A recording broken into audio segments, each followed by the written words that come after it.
जनता की मदद की तो वो यूथ कांग्रेस का संगठन था। तो इसके लिए आप सबको बहुत बहुत धन्यवाद। आज देश के सामने सबसे बड़ा मुद्दा रोजगार का मुद्दा है। इससे बड़ा मुद्दा आज देश के सामने नहीं है। बात सही बोली या गलत बोली? प्रधानमंत्री सब चीज के बारे में बोलेंगे, मगर रोजगार के बारे में प्रधानमंत्री नरेंद्र मोदी एक शब्द नहीं बोलते हैं। उन्होंने वायदा किया था 2 करोड़ युवाओं को हर साल रोजगार मिलेगा। भाई और बहनों, 12 करोड़ युवाओं को रोजगार मिला पिछले 7 साल में? नहीं। उल्टा लाखों करोड़ों युवाओं से उनका रोजगार छीना गया। ये सरकार हमारे दो की सरकार है और ये सरकार सिर्फ 2-3 उद्योगपतियों के लिए काम करती है। आज आप देखिए लोकसभा के अंदर ऑपोजिशन ने प्लेकार्ड पकड़ रखे हैं, मगर लोकसभा टेलीविजन पे आपको ये सच्चाई नहीं दिखाई देगी। लोकसभा टेलीविजन पे आपको बीजेपी के एमपी बोलते हुए दिखाई देंगे, मगर जो लोकसभा की सच्चाई है वो हिंदुस्तान को नहीं दिखेगी। इसी प्रकार नरेंद्र मोदी का काम हिंदुस्तान की सच्चाई को छुपाने का, दबाने का है। उनका यही काम है। हिंदुस्तान के 2-3 बड़े उद्योगपतियों के लिए वो ये काम करते हैं।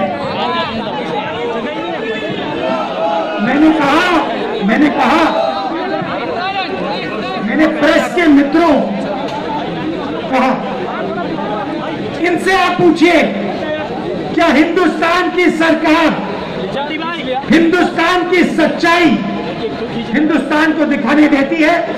क्या हिंदुस्तान की सरकार रोजगार की बात इनको करने देती है? किसानों की बात इनको करने देती है? कल एक छोटी सी बच्ची का बलात्कार हुआ, क्या हुई आपने देखा? मीडिया में कहीं देखा आपने? तो इनका लक्ष्य क्या है? इनका लक्ष्य हिंदुस्तान के युवकों की आवाज को दबाने का है। कॉलेजेस में, यूनिवर्सिटीज में, सड़क पे, कस्बों में, गांव में हिंदुस्तान के युवा की आवाज दबाने का लक्ष्य है।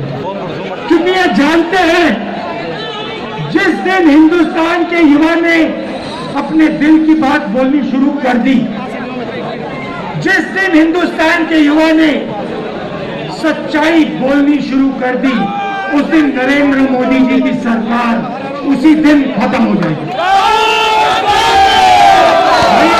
याद रखिए, किसी ने मुझे कहा, पार्लियामेंट में किसी ने मुझे कहा कि ये जो पेगासस का मुद्दा है ये छोटा सा मुद्दा है, इस पर कांग्रेस पार्टी और पूरा विपक्ष क्यों अड़ गया है? भाई और बहनों, एक बात याद रखिए, ये जो आपके हाथ में है ये आपका मोबाइल फोन है, ये आज आपकी आवाज है। इस मोबाइल फोन से जो आप कहना चाहते हो आप कह सकते हो। आप ये बात समझिए, नरेंद्र मोदी जी ने पेगासस को आपके फोन के अंदर डाला है। सिर्फ मेरे फोन के अंदर नहीं, सिर्फ मेरे फोन के अंदर नहीं, हिंदुस्तान के हर युवा के फोन के अंदर नरेंद्र मोदी ने पेगासस का आइडिया डाला है। आइडिया क्या है? आइडिया क्या है कि अगर आपने सच्चाई बोली तो नरेंद्र मोदी आपके फोन के अंदर है, पेगासस आपके फोन के अंदर है। और हिंदुस्तान के युवा को समझना होगा कि जैसे आपकी आवाज दबाई जाती है, जैसे किसानों की आवाज दबाई जाती है, जैसे रोजगार के बारे में आपकी आवाज दबाई जाती है, पेगासस आवाज दबाने का तरीका है। और हिंदुस्तान के युवा की आवाज कोई नहीं दबा सकता है। और इस संगठन का काम, यूथ कांग्रेस का काम, हिंदुस्तान के युवा की आवाज को मजबूत करने का है। बहुत खुशी हो रही है कि ये काम आप लोग कर रहे हो। यूथ कांग्रेस के दरवाजे खोलो, दीवारें तोड़ो। और जो करोड़ों युवा आज नरेंद्र मोदी से दुखी हैं, पेगासस से दुखी हैं, हमारी दो सरकार से दुखी हैं, जो रोजगार ढूंढ रहे हैं, जो भविष्य ढूंढ रहे हैं, उनकी आवाज आप तेजी से जोरों से उठाओ।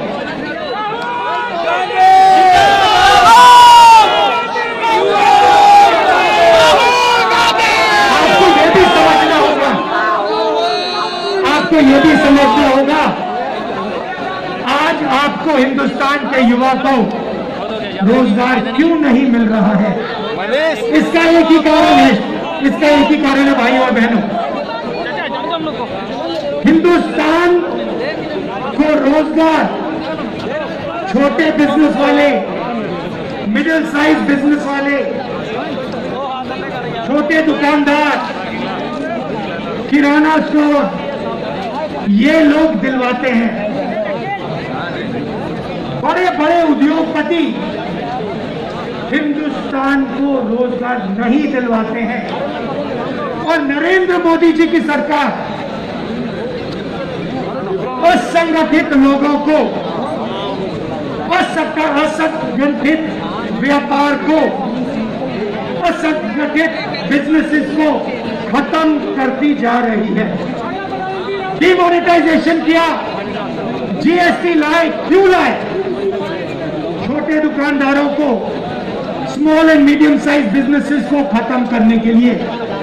इनका जो भी है पैसा वो हम दो हमारे दो के हवाले करने के लिए।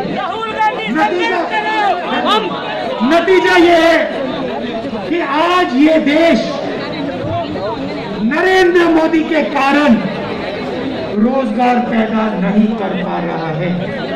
और भाइयों और बहनों, याद रखिए, जब तक नरेंद्र मोदी प्रधानमंत्री है, जब तक हम दो हमारी दो की सरकार है, तब तक हिंदुस्तान के युवाओं को रोजगार नहीं मिलेगा। तो आपको हिंदुस्तान के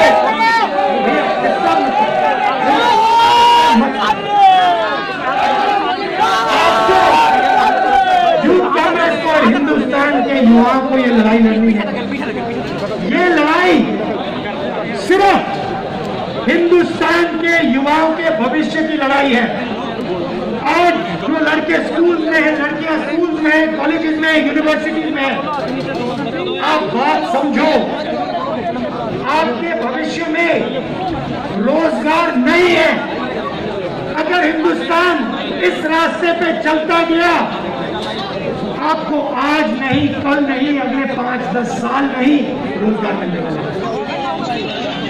आप अपने बच्चों की, अपने माता पिता की मदद नहीं कर पाओगे। क्यों? क्योंकि नरेंद्र मोदी जी ने एक पार्टनरशिप बनाई है, एक पार्टनरशिप बनाई है।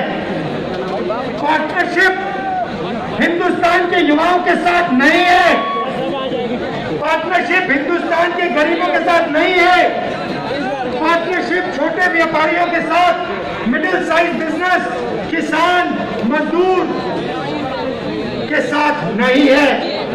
पार्टनरशिप नरेंद्र मोदी और 2-3 हिंदुस्तान के सबसे बड़े उद्योगपतियों की है। और ये पार्टनरशिप हिंदुस्तान की आत्मा पर, हिंदुस्तान के युवाओं के भविष्य पर आक्रमण कर रही है।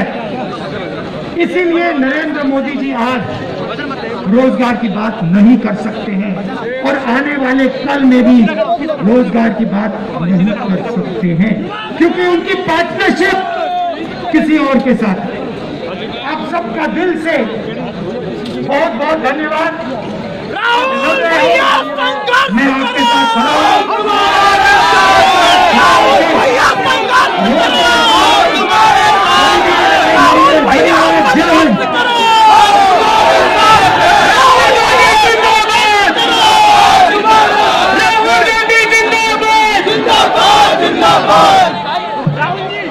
राहुल गांधी संघर्ष करो। राहुल जी, भारतीय कांग्रेस और भारतीय युवा कांग्रेस जो आपके मार्गदर्शन में देश के किसानों की लड़ाई में साथ दे रही है, उसके लिए हमारी महिला NO20 आपको जो देश के किसानों का चिन्ह है हर वो देना चाहती है। तो ऊंचा उठा दीजिए श्रीनिवास जी, साथ में कृष्णा जी। देश के किसानों के लिए जय जवान, जय जवान, जय जवान, जय जवान। भारतीय राष्ट्रीय कांग्रेस। साथियों, किसी को जाना नहीं। राहुल गांधी महंगाई के खिलाफ, बेरोजगारी के खिलाफ। साथियों, अभी कुछ देर में हमारे अध्यक्ष जी आएंगे और हम लोग कार्यक्रम आगे बढ़ाएंगे। एक जोरदार तालियों के साथ हमारा नेता राहुल गांधी जी का शुक्रिया अदा करिए। यहाँ पर आपने राहुल जी को जो सुना, उनकी स्पीच को सुना, आप देख सकते हैं कि कितनी भीड़। साहब 1 मिनट बोलेंगे, चलेंगे, रुको। वो आपने सुनी। आमना सामने मीडिया इस वक्त जो है, आमना सामने मीडिया जो इस वक्त जो है दिल्ली में जंतर मंतर पर, जहाँ पर संसद का घेराव किया गया है और मुल्क के अंदर महंगाई, परिस्थिति और उसके बाद में कृषि कानून के खिलाफ, पेगासस जासूस के खिलाफ राहुल जी ने बहुत सारी बातें कही जो कांग्रेस के साथ अपना प्रोटेस्ट किया है, एहतजाज किया है इस मोदी सरकार के खिलाफ। आप देख रहे हैं अपना सामने मीडिया नेटवर्क और शाहब टीवी देख रहे हैं आप। कांग्रेस के कार्यकर्ता, कांग्रेस के पदाधिकारी पूरे मुल्क से यहाँ पर जंतर मंतर पर जमा हुए हैं। किसानों की हालत क्या है, इन्फ्लेशन कैसा बढ़ रहा है, पेगासस जैसे इशू को कैसा दबाया जा रहा है, ये सारी चीजें आपके सामने आई है।